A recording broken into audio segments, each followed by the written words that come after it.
अगर आप collection framework use करते हो तो दो मेथड आपको बताने वाला हूँ जो बहुत ज़्यादा इंपॉर्टेंट है।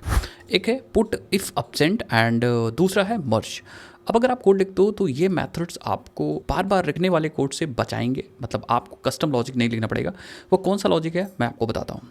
जैसे फॉर एग्जांपल अगर यहाँ पे हमारे पास एक मैप है जिसको मैंने मैप वेरिएबल के अंदर रखा है एंड देन हमारे पास एक वैल्यू है, की वैल्यू पेयर ऑब्वियस ही बात है, एप्पल एंड जिसकी वैल्यू मैंने 2 रखी है एंड देन हमारे पास एक है बनाना जिसकी वैल्यू मैंने 3 रखी है।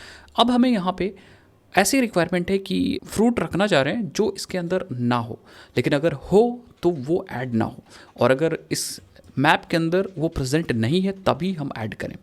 अब आप लोग क्या करोगे, अगर आप ट्रेडिशनल अप्रोच फॉलो करोगे तो इन दैट केस आपको कंडीशन लगानी पड़ेगी, एक एक कीज़ को निकालनी पड़ेगी, चेक करनी पड़ेगी, और बहुत सारे लोग ऐसा करते हैं बट आपको नहीं करना है। हमारे पास यहाँ पे अगर मैप पे देखें तो हमारे पास एक मेथड है पुट इफ़ एब्सेंट। यस, ये मेथड हमारा काम करेगा।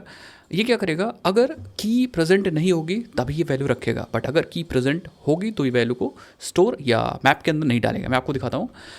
लेट्स सी कि हमारे पास है apple banana and let's suppose mango, and हमने उसकी क्वांटिटी डाल दी 2। एंड अब अगर हम मैप को प्रिंट करते हैं तो आपको यहाँ पे देखने को मिलेगा कि भैया हमारे पास यहाँ पे मैंगो आ चुका है जिसकी क्वांटिटी 2 है। बट इन केस हम ऐसा कोई वैल्यू रखते हैं, जैसे हमने कहा map dot put if absent, और हमने वैल्यू रखी अगेन एप्पल रख दिया, एप्पल की क्वांटिटी रख दी हमने लेट्स सपोज 60।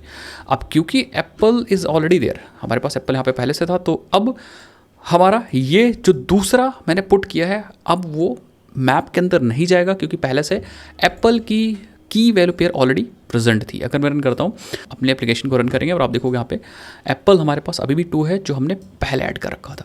तो इस तरीके से आपको डिफरेंट चेक्स नहीं लगाने पड़ेंगे और लूप्स नहीं लगाना पड़ेगा।